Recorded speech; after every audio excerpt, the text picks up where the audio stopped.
नमस्कार, public news times channel Shimla में आपका स्वागत है। शिमला के संजौली में अवैध मस्जिद का मामला अभी थमा भी नहीं था कि शिमला के कुसुम्पटी क्षेत्र में भी एक अवैध मस्जिद का मामला सामने आया है। इस मामले को लेकर कुसुम्पटी क्षेत्र का एक प्रतिनिधिमंडल आज जिलाधीश शिमला से मिला। के साथ में आप वर्तमान में जनप्रतिनिधि हैं जी, आपके एरिया में इस समय क्या माहौल है और क्या लोग डिमांड कर रहे हैं, किस तरह का ये मुद्दा आपके क्षेत्र में है? देखिए, ये मुद्दा अवैध निर्माण का ही है, अवैध मस्जिद का ही है। हमारा एक ही डिमांड है कि इस जो अवैध निर्माण को तोड़ा जाए, क्योंकि वहीं छोटा शिमला में कम से कम आधा घंटा भी नहीं लगता, वहीं इनकी मस्जिद है, वहाँ आप लोग जाए, नमाज पढ़े। हमें किसी के धार्मिक जो आस्था है उससे हमें कोई दिक्कत नहीं है, लेकिन दिक्कत है जो माहौल वहाँ पे ख़राब होता है इस चीज़ को लेकर। क्योंकि मेरे वार्ड में जितने भी शायद 10 या 15 लोग आइडेंटिफाई होंगे जिनकी पुलिस वेरिफिकेशन हुई है, लेकिन बावजूद उसके भी वहाँ पर 100 और 200 की जो संख्या में लोग अब आ रहे हैं, वो कहाँ से आ रहे हैं? हमारा मेन प्रशासन से यही सवाल है कि कृपया इसको जो है अवैध निर्माण को वहाँ से हटाया जाए। लोकल लोगों का क्या कहना है? लोकल लोग, आप कह रहे थे कि जन भावनाएं वहाँ पे भड़क रही है, किस तरीके की जो है लोग अब आपके पास आ रहे हैं, क्या बात है? लोग यही कह रहे हैं कि आप यहाँ से इस जो मस्जिद को हटाया जाए, जो ये अवैध निर्माण है, जो ऊपर ये एक मंजिला इमारत जो खड़ी करी है, इसको तुड़वाया जाए, क्योंकि वहाँ पर एक रिहायशी मकान हुआ करता था, तो ये वह उसी रूप में ही जो है ये ढांचा बनाया जाए, ना कि जो ऊपर उन्होंने बना दिया इसको तोड़ दिया जाए। अभी वर्तमान में क्या स्थिति है? कंस्ट्रक्शन जारी है? कंस्ट्रक्शन जारी नहीं, अब भीतर ही भीतर क्या है हमें नहीं पता है, क्योंकि बाहर से उतना कवर कर रखा है, हमको उसमें दिखता नहीं है कि अंदर क्या है। लेकिन इसके बावजूद भी वहाँ पर जो है नमाज पढ़ने परसों जो लोग गए थे, हमने उनसे जैसे बात करी कि अभी ये निर्माण, अभी इस तरह का मामला चला है, तो आप लोग अभी शांति बनाए रखें, अभी नमाज ना पढ़े। लेकिन बावजूद इसके भी फिर उन्होंने यही कहा कि आप लोग इसको अभी सील करवाने वाले नहीं होते हैं, तो हम लोग तो नमाज जो है पढ़ेंगे। सर ने बहुत अच्छे से हमसे बात करी और उन्होंने कहा कि आप ये जो न्यायालय में इसका जो ये कोर्ट में केस चल रहा है, हम थोड़ा हमें वक्त दीजिए, सारे दस्तावेज भी ये लोग इकट्ठा कर रहे हैं, तब तक जो है शांति बनाए रखें। सर ने ये आश्वासन दिया। नमाज पढ़ने आप कह रहे हो लोग आ रहे हैं, क्या उनकी रिहाइश भी वहाँ है, काम वहाँ है, या फिर बाहर से आए हैं? क्या ये वर्तमान सिचुएशन है? ये लोग कौन है? यही सबसे बड़ा मुद्दा यही है मैम कि ये लोग हैं कौन है, क्योंकि जो वहाँ के लोग हैं उनको उनकी हमारे को जान पहचान है, क्योंकि जैसे लोकल एरिया में कई लोग, कोई टेलर का काम करते हैं, कोई पेंटर का काम करते हैं, इस तरह के कुछ लोग हैं। कुछ लोगों की पुलिस वेरिफिकेशन है, खाली ये 10 से या 15 लोग होंगे जिनकी वेरिफिकेशन हो रखी है वहाँ पर, ऐसा नहीं है। हम किसी की जो है रोजी रोटी को हम नहीं तोड़ना चाहते, लेकिन जो ये बाहर से जो लोग आ रहे हैं, अनआइडेंटिफाइड लोग हैं, हमें दिक्कत उनसे है। और क्या है, हमारा जो एरिया है छोटा सा एरिया है, बाज़ार का एरिया है। जब ये लोग मस्जिद पढ़ने आते हैं 12 से 12:30 के करीब, वहीं 10 कदम की दूरी पर एक सीनियर सेकेंडरी स्कूल है, तो वहाँ पे बच्चे जो है पढ़ने जाते हैं। उस दौरान ये इतना माहौल डरावना सा हो जाता है, क्योंकि ये लोग 100 या 200 की संख्या में लोग आते हैं। तो ये मैं राकेश कुमार शर्मा, पूर्व में उप महापौर नगर निगम शिमला रह चुका हूँ।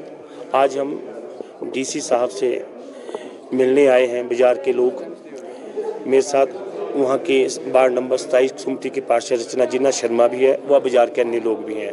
हमारी एक ही डिमांड थी कि जो पिछले कुछ समय में मस्जिद के नाम पर अवैध लोगों का जमावड़ा कुसुम्पटी बाजार में हो रहा है, उसको रोकने के लिए हमने जो है नगर निगम जो है डीसी साहब को ज्ञापन दिया बाजार के लोगों की तरफ से, क्योंकि ये मस्जिद है ही नहीं, कागजों में मस्जिद है, परंतु रेजिडेंशियल एरिया होने के तहत मुमताज़ बेगम के नाम से 99 साल की लीज पे वक्फ बोर्ड ने दी।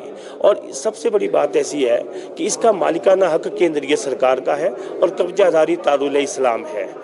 तो क्या कब्जाधारी बिना मालिक को पूछे रिपेयर करवा सकता है या अन्य गतिविधियां करवा सकती है? सबसे बड़ा प्रश्न ये है, बिना पूछे गतिविधियां वहाँ पे रिपेयर की या निर्माण की क्यों चल रही हैं? हमारा प्रशासन से ये जवाब है और सवाल है। और उसके ऊपर डीसी साहब ने हमें सहानुभूतिपूर्वक सुना और डीसी साहब का यही था कि हमने हर पहलू से इसकी जांच कर ली है और जल्दी हम इसके ऊपर एक उपयुक्त जो है कार्रवाई करेंगे, आप निश्चिंत रहें। तो हमने इनको रोकने के लिए कहा, तो उन्होंने कहा कि आप थोड़ा सा इसकी जानकारी जो है आयुक्त नगर निगम शिमला को भी दें, ताकि उनके कोर्ट से जो डिसीजन हुआ है अवैध निर्माण को तोड़ने का, वो अपनी कार्रवाई को जल्दी से जल्दी अमली जामा पहनाकर उस अवैध स्ट्रक्चर को जो मस्जिद के रूप में बोला जा रहा है उसको वहाँ से हटाएं और शहर के लोगों को एक जो है वो डर के माहौल से जो बाहर निकालने का प्रयास करें। क्योंकि जिस टाइम शुक्रवार के दिन 12 बजे जब इन लोगों का जमावड़ा शुरू होता है, आज से 10 साल पहले 2 या 3 लोग आते थे, परंतु अब संख्या 150 से 200 तक पहुंच गई है। कहां से आते हैं कोई पता नहीं है, क्योंकि सुमटी शहर के इर्द गिर्द कोई भी मुस्लिम आबादी नहीं है, बड़ा है। और वक्फ बोर्ड एक्ट ये बोलता है कि कम से कम 40 लोकल परिवार होने चाहिए तब मस्जिद तामीर की जा सकती। जब एक भी परिवार नहीं है तो मस्जिद की आवश्यकता क्यों? और छोटा शिमला में मस्जिद है, सब्जी मंडी में मस्जिद है, गंज बाजार में मस्जिद है। जब जगह जगह पे मस्जिद है तो नई मस्जिद की तामीर क्यों?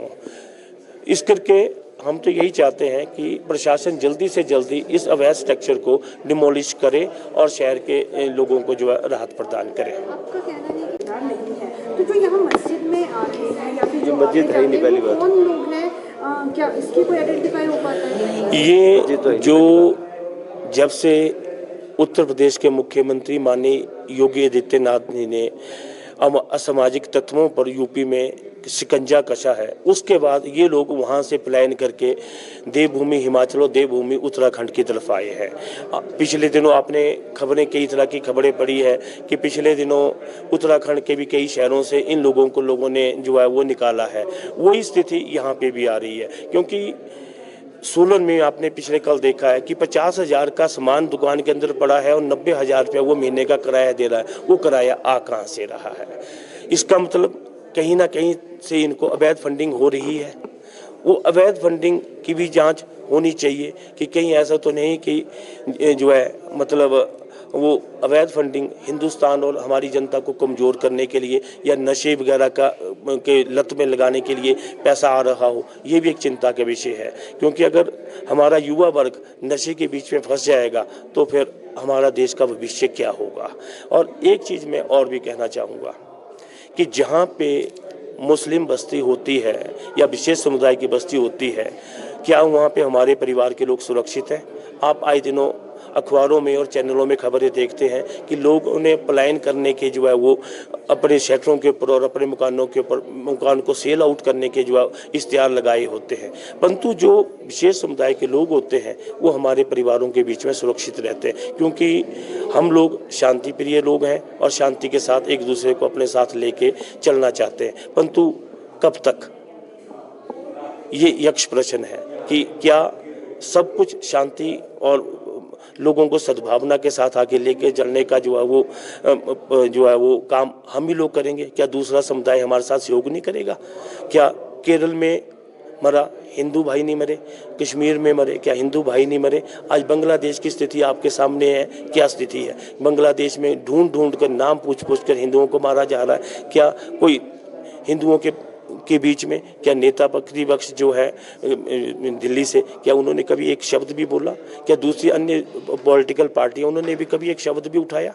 क्यों उनकी जो आज जुबान पे ताला लगा है? क्यों? क्या हिंदू को एक से वोट बैंक तक ही लेकर चलना चाहते हैं या उनको मुसलमान ज़्यादा प्यारा है? मेरा तो सीधा सा प्रश्न है कि अगर उनको लगता है कि इस देश में सबको साथ में लेके चलना है तो वक्फ बोर्ड के पास जितनी भी वैध प्रॉपर्टियां केंद्रीय सरकार की या प्रांतीय सरकार की या लोकल जो गवर्नमेंट हर स्टेट में है उनकी है, उनको उनसे छुड़वा कर वहाँ के विकास के कार्य के लिए उन प्रॉपर्टी को यूज करना चाहिए, ताकि अवैध निर्माण में अवैध गतिविधि करने वाले लोगों का जमावड़ा न हो सके। सर, आप में खुद जनप्रतिनिधि रहे हैं, उस वक्त क्या माहौल था? क्या तब इस तरह की बातें सामने नहीं आई?